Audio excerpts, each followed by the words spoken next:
semua, perkenalkan, aku Aurin Salsabila, mahasiswa jurusan Hubungan Internasional Universitas Riau. Di video kali ini, aku akan membahas mengenai salah satu fenomena yang akan kita kulik dari kacamata kritis. Siapa sih yang tidak mengenal ice cream yang dikenal murah sehingga menjadi salah satu primadona di Indonesia, yaitu ice cream ice, A-I-C-E.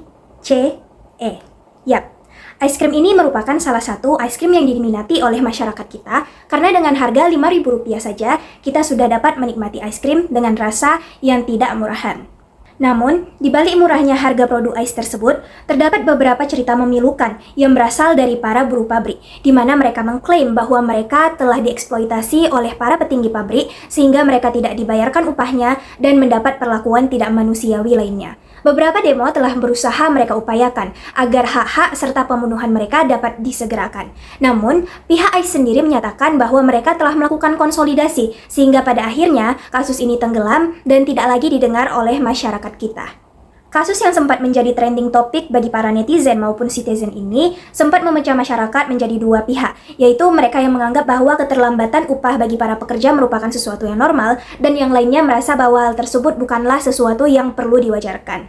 Nah, bagi mereka yang merasa bahwa ini merupakan sesuatu yang normal, kita perlu memberikan pandangan kritis bahwa sesuatu yang dianggap sebagai sebuah kenormalan bukanlah sesuatu yang perlu diwajarkan. Dari kacamata kritis sendiri, kita dapat mengulik bagaimana sesuatu dapat dikonstruksi sedemikian rupa sehingga dapat diterima oleh masyarakat luas. Adapun teori yang akan saya gunakan pada video kali ini adalah teori subaltern people ataupun orang-orang terpinggirkan karya Gayatri Spivak. Nah, Spivak dalam esainya yang berjudul Can the Subaltern Speak menyatakan bahwa mereka yang tidak memiliki agensi politik untuk bersuara dinamakan sebagai orang-orang subaltern. Mereka yang digolongkan sebagai orang subaltern dapat berasal dari kelompok buruh, petani miskin, dan lain sebagainya. Mereka tidak memiliki agensi politik untuk membicarakan pengalaman pribadi, sehingga pada saat mereka bersuara, suara yang mereka upayakan untuk terdengar pada akhirnya direpresentasikan oleh pihak berkuasa, dan suara dari pihak berkuasa inilah yang akan diterima oleh masyarakat luas. Selain itu, Gayatri Spivak juga menyatakan yang namanya konsep epistemic violence, di mana sebuah kekerasan sudah menjadi sesuatu yang dinormalkan dan diterima oleh masyarakat kita karena hal ini terus terjadi dari satu waktu ke waktu lainnya dan diwajarkan secara sistemik, sehingga orang-orang menganggap ini bukan lagi sebagai sesuatu yang baru. Selain itu pula, Spivak juga memperkenalkan konsep apabila orang-orang subaltern pada akhirnya dapat berbicara, suara mereka tidak akan menjadi sesuatu yang penting karena pada akhirnya mereka berada di puncak paling bawah piramida dan pada akhirnya pula orang-orang yang berada pada puncak akan menjadi yang nomor satu dan pada akhirnya suara mereka tidak akan didengar oleh masyarakat luas. Nah, untuk menganalisis fenomena ini, sebelumnya kita perlu mengetahui bahwa ice sendiri merupakan salah satu ice cream yang diproduksi oleh PT Alpenfood yang berasal dari Singapura dan berafiliasi dengan perusahaan besar di Cina. Perusahaan ini mendirikan pabriknya di negara-negara seperti Indonesia, Filipina, dan Thailand, sehingga nantinya ongkos produksi dapat ditekan dengan upah rendah pada negara-negara tersebut. Hal ini sejalan dengan konsep global supply chain ataupun rantai pasokan global, di mana negara yang paling diuntungkan adalah negara core, dalam hal ini Singapura, yang mana keuntungan perusahaan terbesar akan mengalir kepada Singapura, sedangkan resiko perusahaan terbesar akan ditanggung oleh negara-negara produksi, seperti Indonesia. Dalam hal ini adalah rendahnya upah buruh, sehingga apabila resiko kerja yang ditimbulkan oleh demo ini terjadi, maka negara core ataupun Singapura tidak akan mengalami masalah. Hal ini merupakan salah satu bentuk neokolonialisme, di mana pada akhirnya orang-orang yang dirugikan tidak akan sejahtera dan mereka yang mendapat keuntungan tertinggi tidak akan menerima resiko apapun.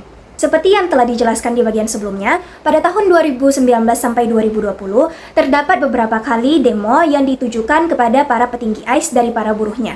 Mereka mengatakan bahwa eksploitasi yang dilakukan berbentuk dalam hal pekerjaan yang tidak manusiawi, jam kerja yang terlalu tinggi, upah yang tidak dibayarkan, dan bahkan yang menarik perhatian ialah adanya kasus keguguran pada wanita hamil. Berdasarkan data dari BBC tahun 2021, terdapat setidaknya 34 wanita hamil yang mengalami keguguran karena menjalani shift malam. Para pekerja pabrik dipaksa untuk terus memproduksi ice cream sehingga mental maupun fisik mereka menjadi lelah dan pada akhirnya banyak yang berjatuhan. Nah, selain itu, banyak pekerja juga mengklaim bahwa pada saat mereka bekerja, banyak sekali bahan-bahan kimia aktif dan juga alat berat berbahaya yang ditempatkan di sekeliling mereka. Dan kondisi mereka tidak diberikan alat pengaman yang khusus, sehingga banyak sekali korban yang berjatuhan atau mengalami kecelakaan kerja. Dan pada saat mereka mengalami kecelakaan kerja, buruh pabrik harus pergi ke rumah sakit sendiri dan menggunakan biaya yang berasal dari kantong mereka. Tidak ada biaya bantuan dari pabrik, padahal seharusnya resiko kecelakaan kerja merupakan tanggung jawab dari pabrik sendiri. Dari lensa kacamata subaltern people, kita dapat melihat fenomena ini sebagai sesuatu yang sistemik di mana orang-orang subaltern dipaksa untuk tidak dapat menyuarakan pengalaman mereka secara real. Pada akhirnya, saat mereka mencoba untuk bersuara, suara mereka akan ditafsirkan ulang oleh para petinggi pabrik. Petinggi pabrik menyatakan bahwa mereka sudah melakukan konsolidasi dengan para buruh dan mereka telah membayarkan upah yang ada. Namun, pada nyatanya, di tahun 2022, demo ini kembali berlangsung karena para buruh menganggap bahwa hak-hak mereka belum dipenuhi pada saat itu, sehingga pada akhirnya kasus ini menjadi trending topik kembali di media sosial seperti Twitter. Meskipun demo dilakukan secara terus-menerus hingga pada tahun 2022, kasus ini akhirnya menjadi terbengkalai dan tidak lagi dilakukan oleh orang-orang buruh pabrik maupun dibantu sebarluaskan oleh masyarakat luas, karena mereka melihat pada akhirnya suara mereka tidak akan diberikan ruang untuk didengar. Kita mengetahui bahwa orang-orang subaltern tidak memiliki agensi politik untuk berbicara. Namun, di zaman sekarang kita memiliki kecanggihan media teknologi. Namun, meskipun media teknologi ini dapat diakses oleh berbagai kalangan termasuk buruh pabrik, hingga sampai saat ini, keadilan bagi mereka tidak dapat dicapai. Kenapa? Karena pada saat orang-orang subaltern ini berbicara, di zaman modern sekarang, yang menjadi pertanyaannya bukan lagi can the subaltern speak, tetapi can we hear the subaltern? Atau dengan kata lain, bisakah kita memberi ruang untuk mendengar pengalaman orang-orang subaltern? Fenomena seperti ini tidak hanya terjadi pada pabrik buruh ICE, tetapi juga pada berbagai perusahaan besar seperti Uniqlo, Zara, H&M, Mango, dan lain sebagainya. Mereka banyak menggunakan yang namanya dispatch workers ataupun pekerja sementara, sehingga upah yang diberikan dapat lebih rendah daripada pekerja tetap. Para pekerja sementara ini bekerja hingga 75 jam per minggu dengan upah yang sangat sedikit. Dalam sehari, mereka dipaksa membuat puluhan garmen ataupun pakaian. Namun, upah yang diterima sangat minim, sehingga pada akhirnya kesejahteraan para buruh tidak dapat dicapai.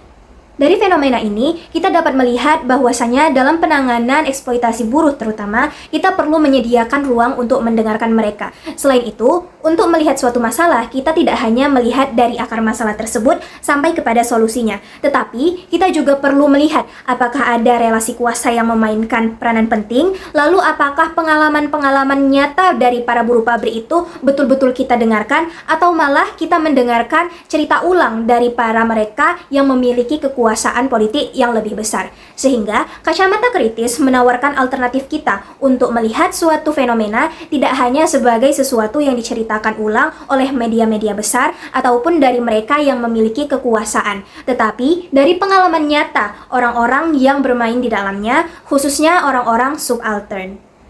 Maka dari itu, penting untuk menilai sesuatu dengan melepaskan judgement ataupun pandangan kita tersendiri untuk menilai suatu topik, sehingga suatu masalah dapat betul-betul diselesaikan, tidak hanya dari kasus-kasus yang ada.